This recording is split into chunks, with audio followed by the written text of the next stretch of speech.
It was the middle of July, a time when the tiny town of Westwood, Virginia, was usually buzzing with the sounds of kids playing, families barbecuing, and late-night gatherings at the local watering hole. But that summer, something was different. The locals called it the Doll Summer, though few were willing to say why. One evening, Thomas Walker, a local truck driver, found himself running an extra late route through Westwood, one he usually avoided. Known for its superstitious residents, Westwood was not his favorite place. But tonight, he'd agreed to help out a buddy by picking up a shipment on the outskirts of town. His truck hummed down the empty road as he glanced at the clock. It was nearly midnight, and the road was deserted. As he rounded a familiar curve, his headlights picked up something lying by the side of the road. It was small, barely noticeable, and strangely out of place. Thomas slowed, squinting to make out what it was: a doll, roughly the size of his hand, with a frayed dress and black stitches winding across its body. It looked as though it had been dropped there in haste, tossed aside with no care, but something about it felt wrong. He pulled over, a chill creeping up his spine despite the sticky summer heat.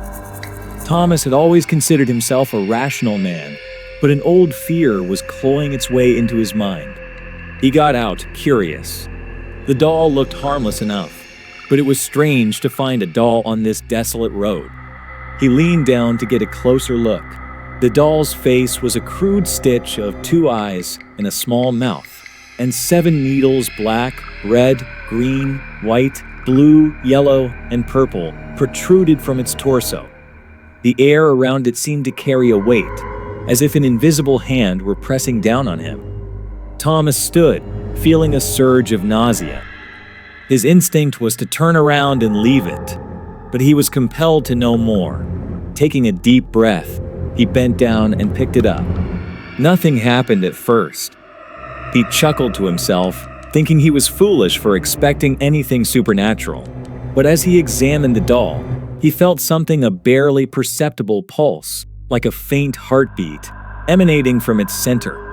He dropped it in shock, watching as it hit the ground with a lifeless thud. Shaking his head, he climbed back into his truck. He would laugh about this later with his buddies, he thought. But as he started the engine, he felt a sharp pain in his left arm, like a knife jabbing him from the inside. He gritted his teeth, rubbing his arm as the pain spread to his shoulder. Seconds later, his head began to pound, a relentless throbbing that drowned out all other thoughts. He remembered the doll and glanced at it in the rearview mirror, lying on the roadside, motionless. Still, something in its lifeless eyes seemed to watch him as he drove away. By the time Thomas made it home, his arm felt heavy, like it was bound by invisible chains. He barely slept that night, plagued by nightmares of twisted, broken dolls staring at him from the darkness. In the morning, he found bruises on his arm in strange, circular patterns, as if he'd been gripped by a small hand with sharp, bony fingers. Over the next few days, Thomas became increasingly paranoid. He could feel the doll's presence, even when he was miles away from it. Its weight settled over him, an invisible darkness clouding his mind and body. His wife, Sarah, noticed his change in behavior almost immediately. "Are you all right?" she asked one morning as he sat at the kitchen table, his eyes hollow and bloodshot. He looked up at her, barely recognizing her face. "I'm fine," he muttered, though he knew he wasn't. Something was eating away at him, something he couldn't explain.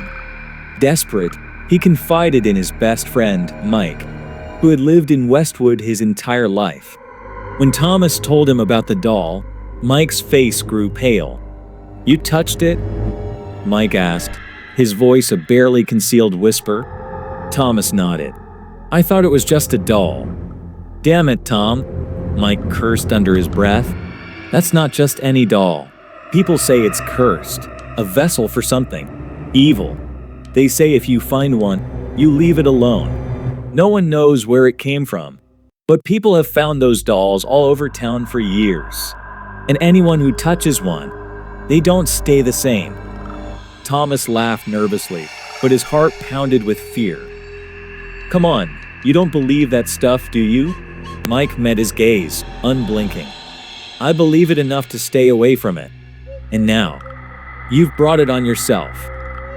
The next few weeks were a descent into madness. Thomas couldn't shake the feeling of being watched.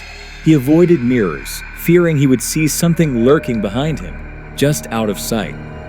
Every night, his nightmares grew worse, filled with images of dolls with eyes that seemed to follow him, their twisted smiles mocking him. One night, after yet another sleepless night, Thomas woke to a low, scraping sound.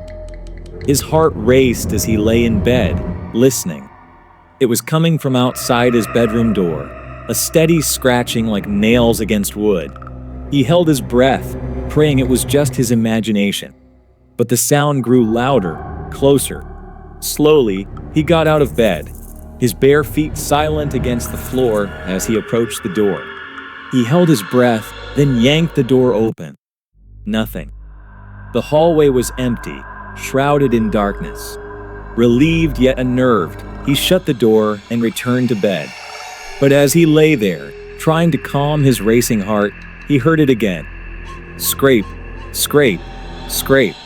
The sound was now inside the room, near the foot of the bed. He sat up, peering into the darkness, his eyes straining to see.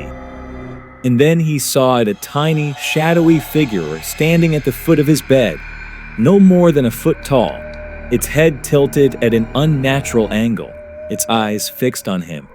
It was the doll. He blinked, but it didn't disappear. It was real, standing there in the dark, watching him with those empty eyes. It took a step toward him, the sound of its tiny feet scraping against the floor like nails on a chalkboard. Thomas screamed, scrambling backward, his body trembling with terror. He reached for the lamp on his bedside table, his hands fumbling in the darkness. But as he turned on the light, the figure vanished, leaving only a faint whisper echoing through the room. He didn't sleep the rest of the night, his eyes wide and bloodshot as he watched the shadows, waiting for it to return. The following morning, Thomas felt weaker than ever. He could barely stand, his body racked with pain and exhaustion. Sarah pleaded with him to see a doctor, but he refused, terrified they would dismiss him as insane. But it wasn't just Thomas who was affected. Sarah began to notice strange things around the house. Objects would move on their own, doors would creak open in the middle of the night, and the faint sound of scratching filled the silence, always just out of reach. One night, as Sarah was brushing her hair in front of the bathroom mirror, she felt a cold breeze brush past her neck. She shivered, glancing around, but saw nothing. But as she turned back to the mirror, her reflection seemed different. Her face looked pale, her eyes hollow, as though something had drained the life from her. She blinked, and the reflection returned to normal. But the feeling of dread lingered, settling over her like a heavy shroud. Desperate, Sarah turned to the local librarian, an elderly woman named Ms. Edith, who was known for her knowledge of Westwood's darker history. When Sarah described the doll, Ms. Edith's face turned grim. "That doll is no toy," Ms. Edith whispered, her voice trembling. "It's a vessel, a conduit for dark energy. They say it's a curse, placed by those who wish to harm others. Once it attaches itself to you, it feeds on your fear, your pain. It won't stop until it has consumed everything." "Is there a way to get rid of it?" Sarah asked, her voice barely above a whisper. Ms. Edith shook her head. "Once the doll has chosen you, there's no escape. You can try to burn it, bury it, but it will always return. The only way to break the curse is to confront it, to face the darkness within yourself. But few have the strength to do so." Sarah left the library feeling hopeless, her mind racing with fear. When she returned home, she found Thomas sitting on the floor of their bedroom, clutching the doll in his hands, his eyes vacant and hollow. "It won't leave me alone," he whispered, his voice filled with despair. "It wants something I can't give." Sarah knelt beside him, her heart breaking as she looked into his haunted eyes. She reached out, placing her hand on his shoulder, and whispered, "We'll face it together." That night, they prepared themselves for the final confrontation. They placed the doll on the living room table, lighting candles around it in a circle. The air grew thick with tension, the shadows dancing on the walls as they waited. As the clock struck midnight, the room grew cold, an unnatural chill settling over them. The doll's eyes seemed to glow in the candlelight, its stitched smile twisted into a sinister grin. Thomas took a deep breath, his hands trembling as he reached out to touch the doll. The moment his fingers brushed against it, a wave of darkness washed over him, filling his mind with visions of pain and suffering. He could see the faces of those who had fallen victim to the doll's curse, their eyes filled with terror as they were consumed by its darkness. But he refused to give in.